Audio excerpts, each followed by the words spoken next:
Kansas City Chiefs have made the postseason 3 of the last 4 years. They've won 11-plus games 3 of the last 4 years. But nobody really knows about it. They're the most overlooked team in the NFL right now. Well, possibly. We're going to talk about it right now. Brendan Albert is here. I'm Adrian Fedque. So I posed the question, are they the most overlooked team in the league? Yeah, I would say that they probably are the most overlooked team in the NFL. I mean, when you're consistently winning double-digit games in a season and you're playing in one of the best divisions in the NFL, let's add that in there. I mean, not long ago, the Broncos won the Super Bowl. You have a team who's a Super Bowl contender in the Raiders and the Chargers. I mean, it's not like the Chargers are the Browns by any means. Maybe they're not necessarily setting the league on fire, but they're still a pretty good team. I mean, 6 games right there in your division is tough. So for the Chiefs to win 10 games every year, definitely a very undervalued team in the NFL, Adrian. Yeah, and obviously the reason why they're overlooked is, well, they keep getting bounced in the playoffs. Think of the Andrew Luck meltdown. Yeah, last year you finally get you get the home field advantage, and you lose to the Steelers. So, but even going into this season, another reason why they're overlooked. Who's everybody talking about in the AFC West? It's the Raiders. It's Derek Carr, right? Yeah. Everyone's like, yeah, they're going to win the division. Why not the Chiefs? I don't think there's that much of a gap, honestly, between the two. I mean, I think the when viewers or when fans sit down and you say, okay, tell me some rosters, tell me some talented players, you're much easier to rattle off a whole bunch of Raiders guys, and I understand that. But the Chiefs, I mean, guys like Justin Houston, he's not exactly a massive drop down for Khalil Mack, and I think the Chiefs have a far better defense than the Raiders. I don't think anyone would argue that. I mean, the Chiefs probably have a top 3, if not the best defense in the NFL, and a serviceable offense. So yeah, I mean, there's certainly a team who you could say is a Super Bowl contender. Do I think they're better than the Raiders, Steelers, or Patriots? No, but you could say, hey, they're definitely a threat to make a run for things. Yeah, the way my ratings played out, I've got Oakland, Kansas City, both at 10-6, so that's like boring. But I would think the Raiders are going to win the division, but I really think the Chiefs are right there, and nobody talks about it. So that's the way I look at it. Yeah, I mean, I have them at 10-6 too, but it's one of those things where in that AFC West, it's very realistic for the Chiefs and or the Raiders both to go 3-3. I mean, it's not unlikely to see them. The Chiefs swept the Raiders last year, but I don't think that's going to happen again this year. You assume the Broncos offensively are improving, and the Chargers did a great job in the offseason too. So it's not unrealistic to see them go 3-3. But honestly, whoever wins the AFC probably going to be in that 2 to 3 seed right there. And then the other team, whoever's second, is most likely going to be a wild card, especially with the news of coming out of Tannehill looking like being out for a little longer this season. I think whoever gets second in the AFC and AFC West probably get a wild card. But it's not a stretch to see the Broncos or the Chargers get the other wild card in that division as well. Yeah, and that's why I have 10-6 as the mark for both, because these teams are going to beat up on each other. Like if the Raiders go 12-4, a lot of people think they're going to go 12-4. If they go 12-4, that would be really goddamn impressive, because that's almost like going 13-3 if they go 12-4. It's the way this division is, and they're playing the NFC East too, so it's hard all the way around in this division. So now this brings us to this now, because 3 of the last 4 years they've made the playoffs, 11+ win seasons, and they draft Patrick Mahomes. They had a crazy offseason. They did, Adrian. I said this, and we were kind of talking off air. I would say the Chiefs had the most surprising offseason of any team in the NFL. I don't think the Chiefs necessarily got better right now, but they got better years down the road. Now, this is something that we've seen the Chiefs do in the past. This is something we see Andy Reid do a great job in the past, as much as, depending on who the Eagles fan is, might say he does a great job or he sucks, depending on, who you're asking. But when we're looking here at what they did is they drafted for the future, very similar to what the Chiefs did when they got Dee Ford out of Auburn. And they've said, hey, we're going to get you to replace one of our outside backers. And then they got Jones out of Mississippi State to eventually replace Dontari Poe. They both did this for guys who are Pro Bowl level players, and they still said, hey, we're going to draft a guy because we know we're probably not going to Super Bowl now, but maybe in 2 to 3 years we will. And we know that Dontari Poe, who's had a big decline, and that's the reason he's gone, and potentially Tamba Hali. Maybe he's a guy we see gone in a year or two from now too. And now it looks like Alex Smith is the next one to be on that on the way out of Kansas City in the future. Yeah. So shenanigans all the way around. I mean, Jeremy Maclin just gone like that. So we'll get to that once we get to the wide receivers. But yeah, I mean, it's future because you look at some of these guys. I mean, Derek Johnson, 34, Tamba Hali, 33, and even Alex Smith is 33. So, we'll see what Mahomes can do moving forward. We'll get to Mahomes. Actually, we could talk about him right now. What are your thoughts on Patrick Mahomes? I mean, that's crazy that they would go all the way up to go get Patrick Mahomes. They couldn't wait till like next year when there's a better crop of quarterbacks? Well, here's what I found interesting about the quarterback situation, Adrian. First thing, let's talk about Alex Smith. I think you kind of got to start there, and then we can kind of frame it all. All right. I think Alex Smith is probably in that 18 to 25 range of NFL quarterback. Well, now, keep talking. Okay. So the one thing that Alex Smith does a great job with, and we talked about how good their defense is, the Chiefs were first in the NFL in turnover margin.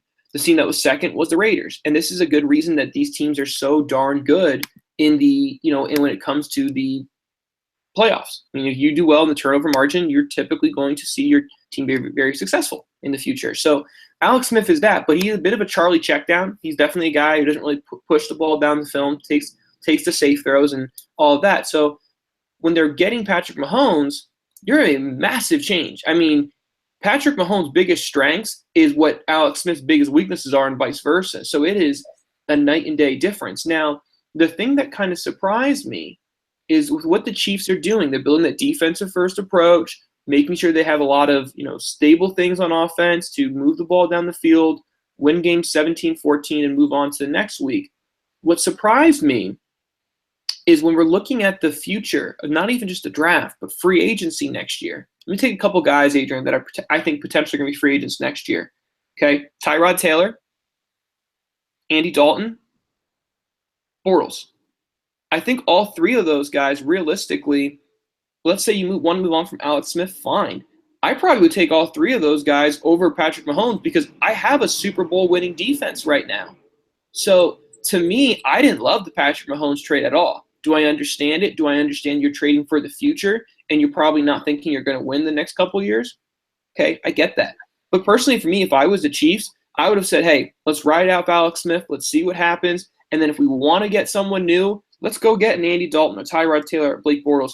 All of those guys are probably right in the Alex Smith caliber, but instead of us trading multiple ones up for an undrafted, unknown quarterback, I don't love it because I know what my defense is. I think we could be seeing something that Houston's going through right now. So I don't love the move, but I understand it at the same time. I understand it, but I'm waiting a year later. There's better quarterbacks next year. It's a better class. So, Brendan, I just saw your beautiful face pop up on the screen. Sorry about that. Yeah. Anyway, so what was I just talking about? All right, Alex Smith, right?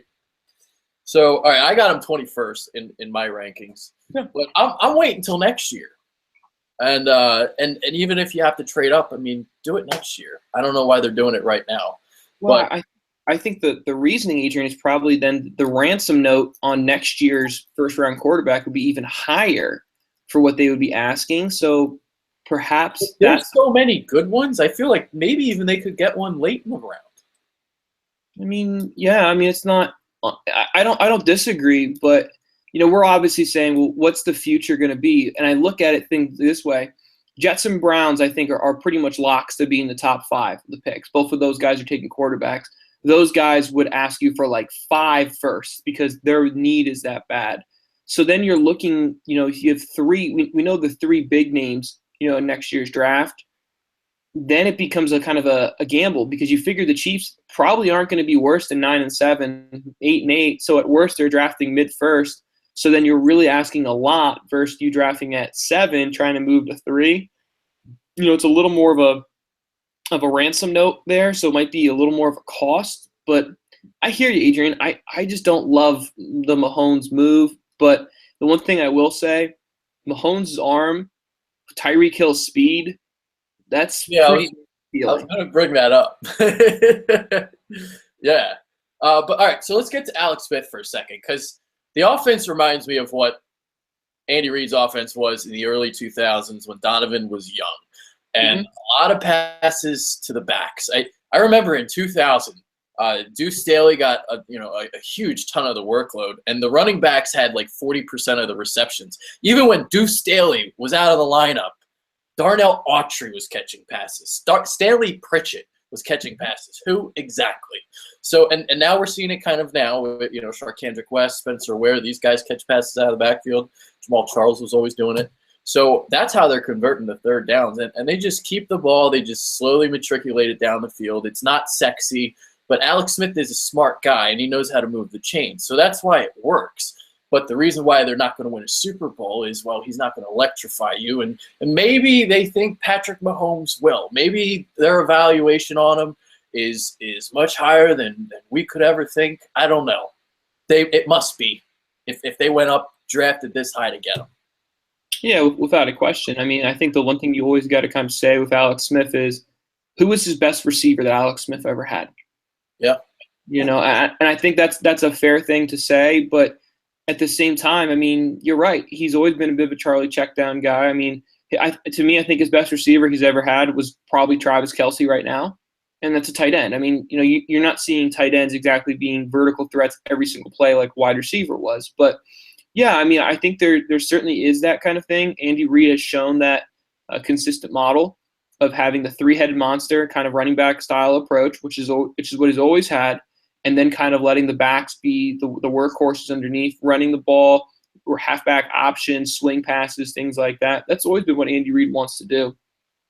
Yeah, I wonder if he's going to want to draft some receivers coming up because, well, he usually doesn't. But when he went more vertical, passing-wise, when he had Michael Vick, that's when they had Macklin. That's when they had Deshaun Jackson. So think of Deshaun, Tyreek Hill kind of thing. So maybe he wants to get back to that type of football.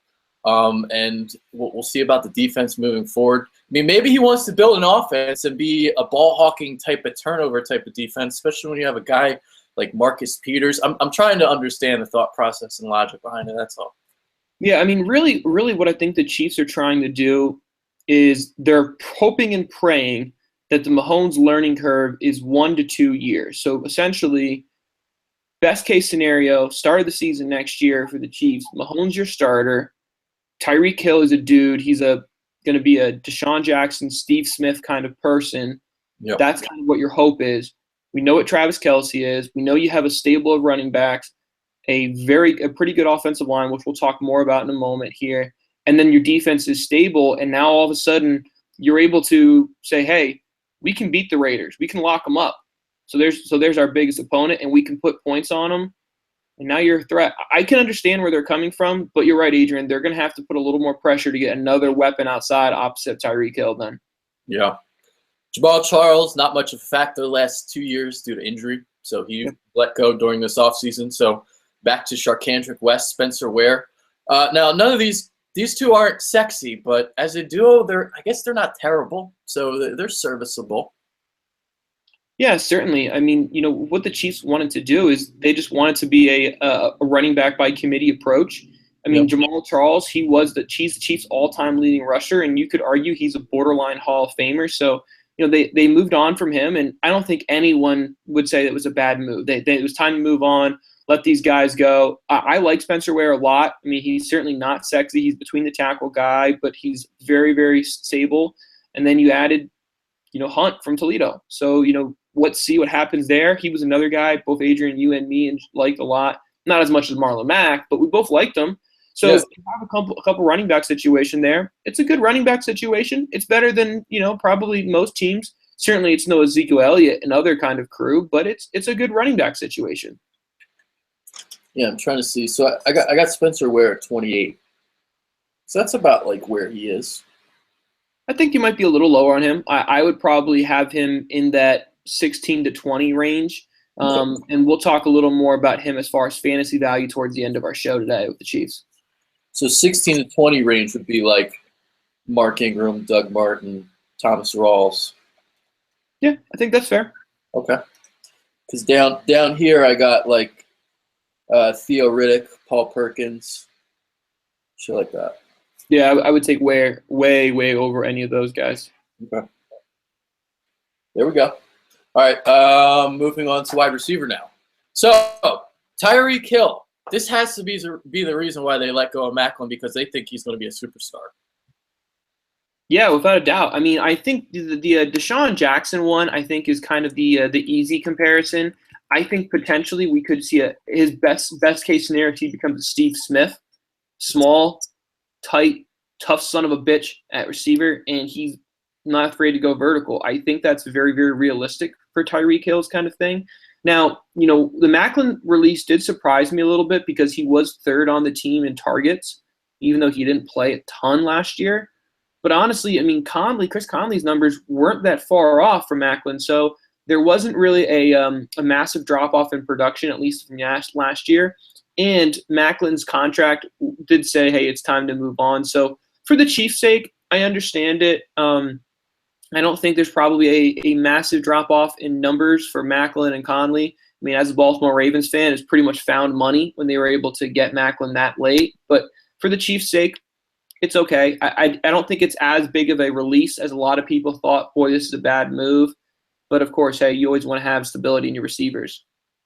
Yeah, the way I felt about it, I mean, I know his numbers were really low last year, so the question is, was it an outlier or is it an indication that he's starting to slow down? Because he had been over, I believe, 1,000, maybe 2 of his last 3 years. I don't know off the top of my head, but I know his numbers were good for last year. So see him take that dip, it's crazy that they gave up on him that quickly. Yeah, and here was my thing. I'll kind of counterpoint my own statement here. So as I talked about how the finances said it's time to move on from Maclin, if that was the case, then why didn't the Chiefs move on from him sooner and then use that money in free agency to potentially say, hey, let's go make a gamble and see if we get an Alshon Jeffrey? Yeah. Or, use that money. I think they might have had to wait until a certain time.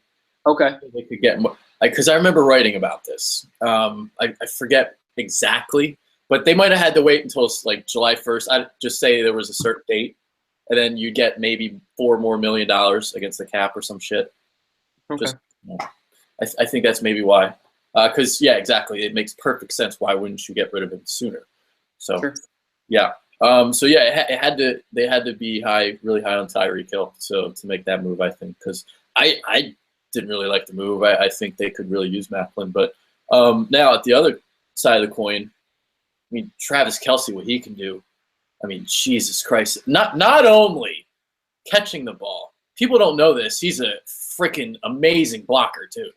What, top 3 blocking tight end, number 2, maybe even 1. Him and Greg Olsen are I think the most complete tight ends in the NFL. I mean, Gronk can block too. Yeah, but Gronk, only Gronk's injuries are starting to ruin. Yeah, so is it fair to put him there? I don't know.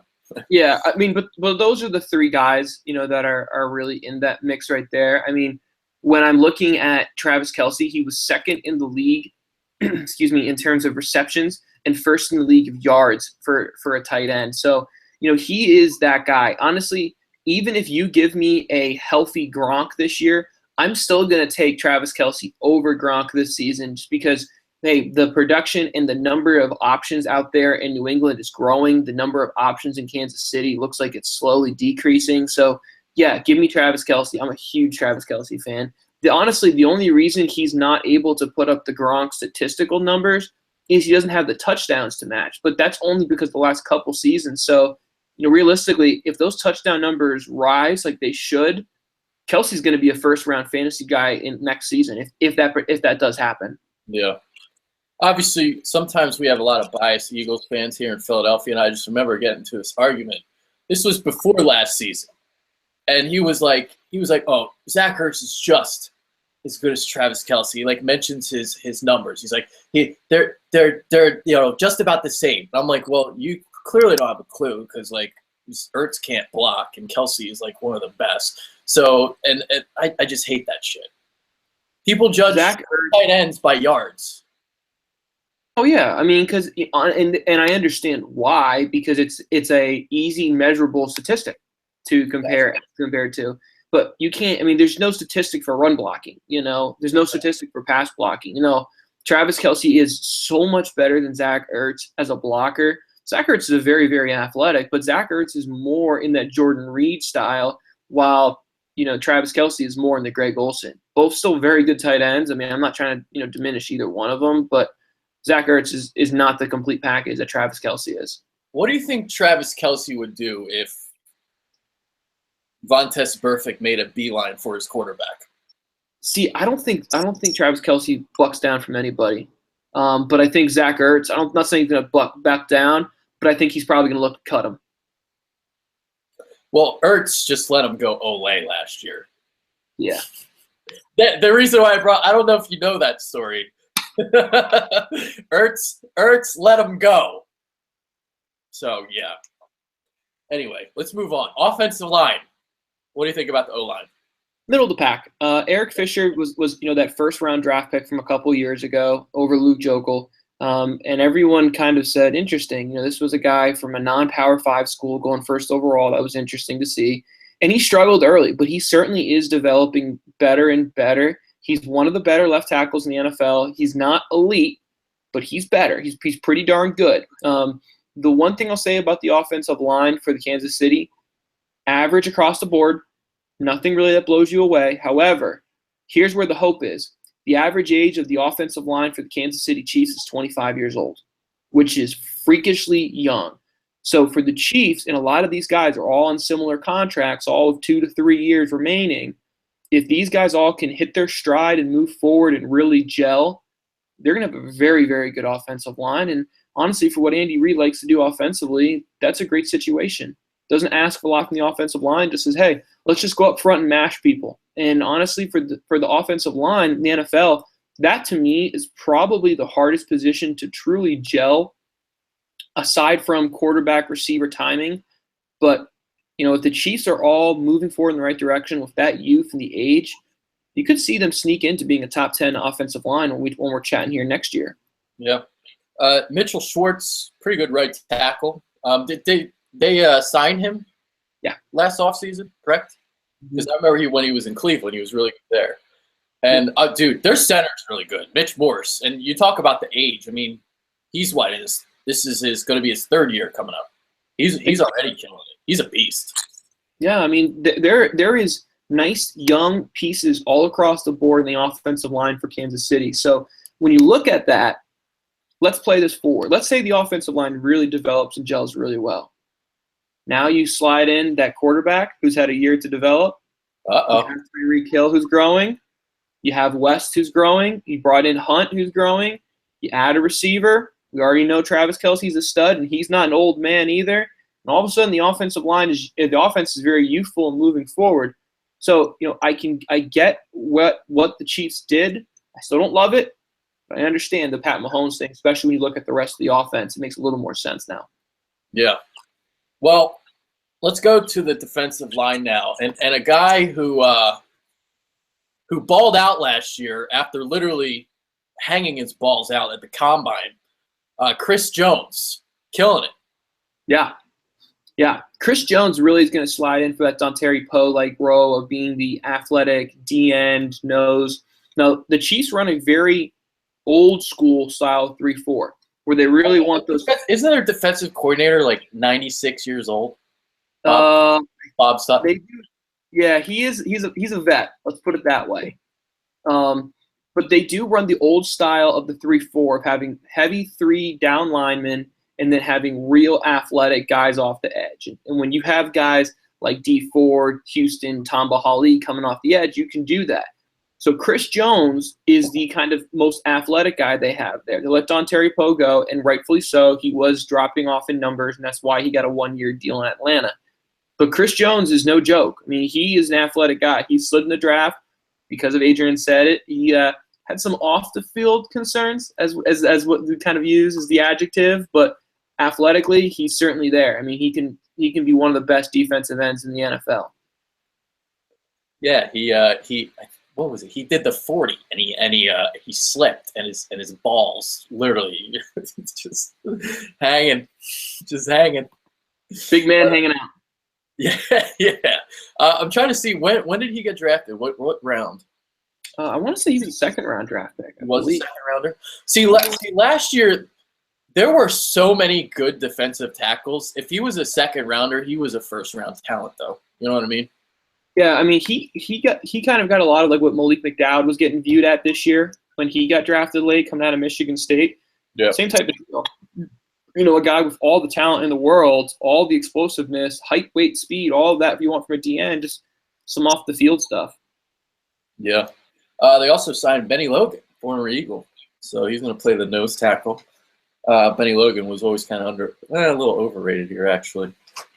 Nope, Benny Logan's going to slide in and play that zero technique right over the center there. Again, very traditional 3-4 look.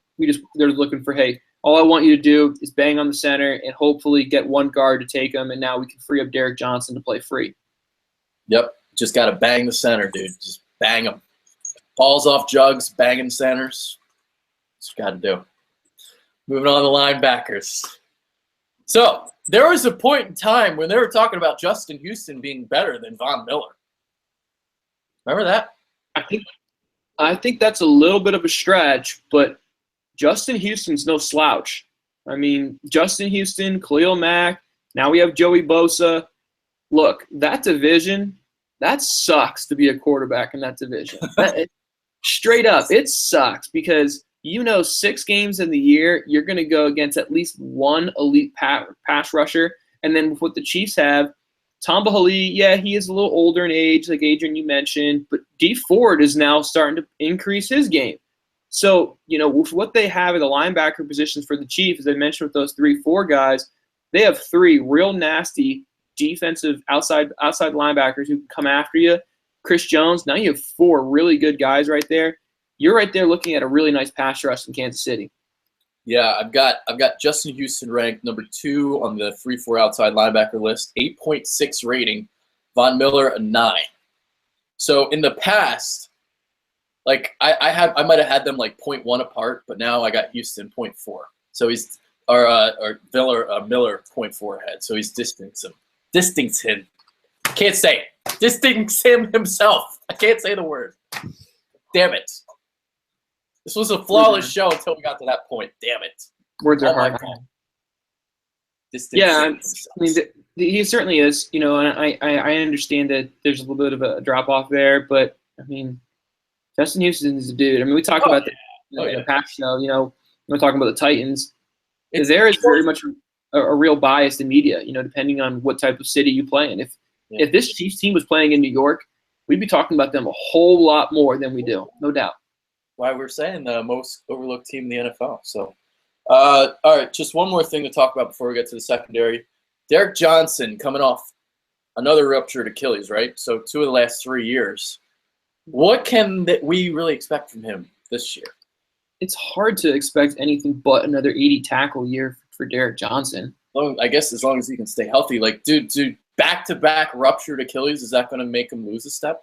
I mean, it has to. The way the human body works, like you just assume it does. But I mean, they went out and they got Raheem Wilson from Georgia, and he had a pretty darn good year for his second year in the NFL. So for him, he's able to kind of slowly slide in. Again, this is what the Chiefs are doing a fantastic job at, slowly replacing one guy so that you don't even really notice when that other guy leaves. Production's there. So yeah, Adrian. I mean, we'll certainly see a dip in production from Derek Johnson, but Wilson's a really good inside backer too in a 3-4, so they have a really nice kind of look. The one thing I will say, and I just kind of forgot to mention this, as nice as all the pressure is we were just talking about, the Chiefs were not elite. They actually finished 28th in the NFL in sacks last year. Oh, I thought you were going somewhere else. Okay, so you talked about the sacks. They were also 26th in run defense, 121.1 yards per game allowed. Yeah. Which surprises people, especially when you're able to say, hey, this is one of those teams who's, best at stopping or one of the best defenses in the NFL. So it certainly surprises a lot of teams when they're able to say, yeah, but they're not awesome at stopping the run. They don't get after the passer a lot. So that certainly kind of plays a large factor into all of this. The other thing, too, you need to understand that there's a reason why the Chiefs were so successful is they were very successful in the interceptions. They actually led the league in the NFL with most of the interceptions. They had 18 of them last year. So naturally, when you're able to turn the ball over and your defense is off the field, your defense is going to look pretty damn good if they're sitting there on the sidelines and they don't have to be on the field a lot. But we do need to see a little more production. As good as the skill is there for the Chiefs, you've got to see more production as far as numbers, not necessarily just about the talent anymore.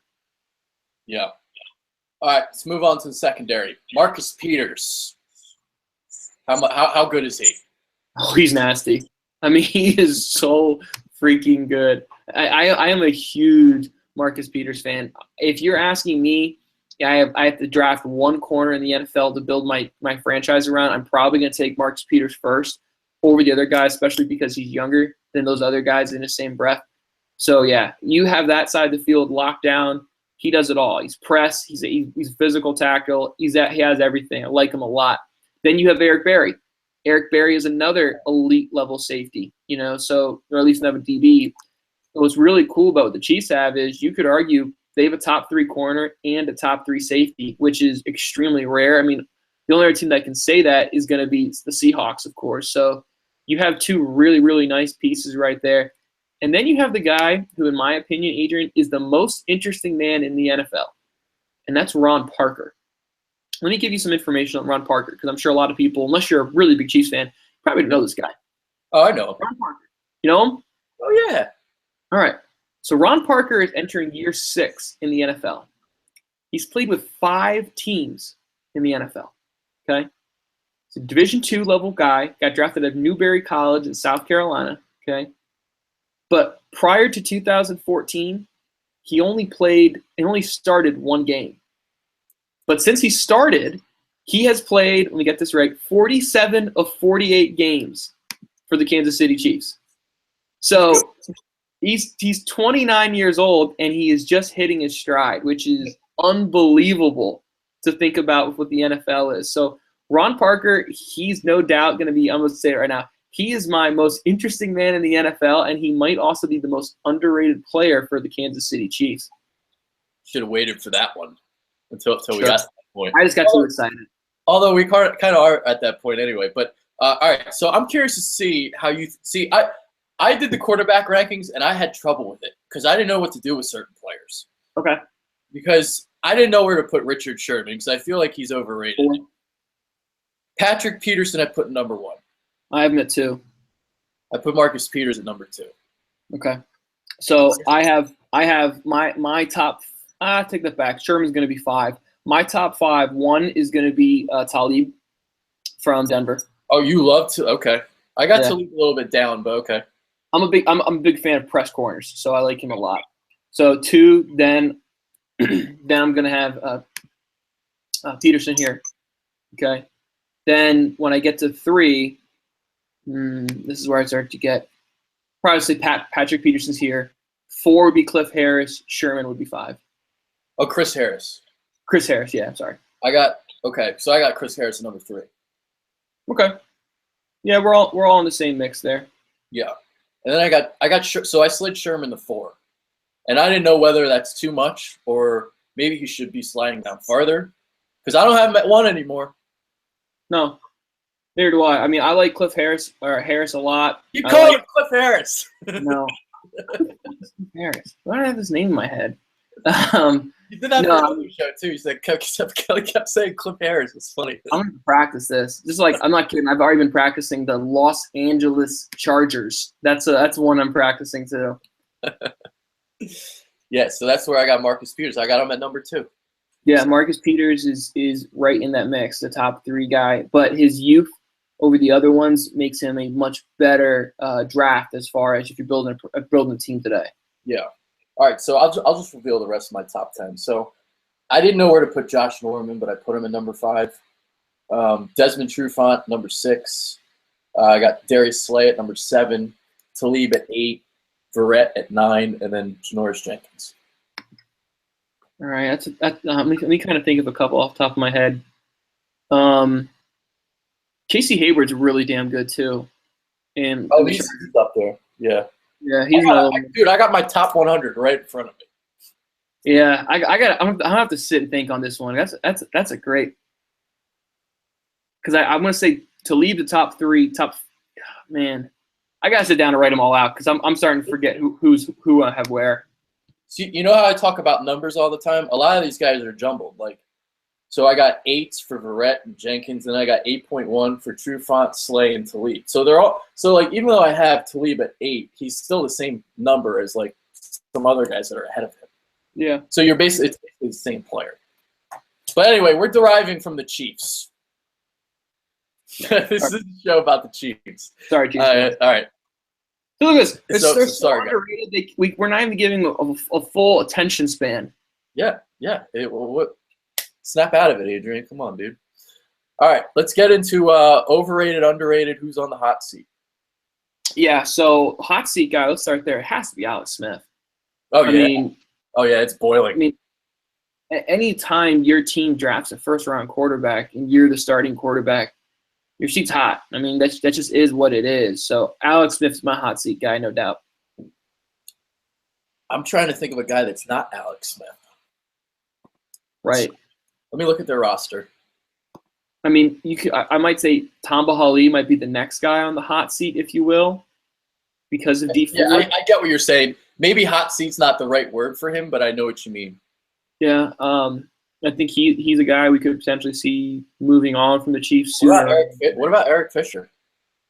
No, I don't think he's a hot seat guy. Solidified himself enough? Yep. Okay. Mm-hmm. Yeah, other than that, there's not really much. So underrated, I mean, I guess there's a couple here. You could even say Tyreek Hill's underrated in the whole scheme of things. Mitch Morse, you could say, is underrated. You could even say Kelsey's underrated because you wouldn't really consider him to be among the best, maybe top tight end in the league. Is he? Yeah, I think. If you're asking me, he's my top tight end in the league. Yeah, I would take him over Gronk. Okay, I would take. It depends what you mean, because Gronk obviously I think he's a better player, but the injuries obviously would. Yeah. That's why you have okay.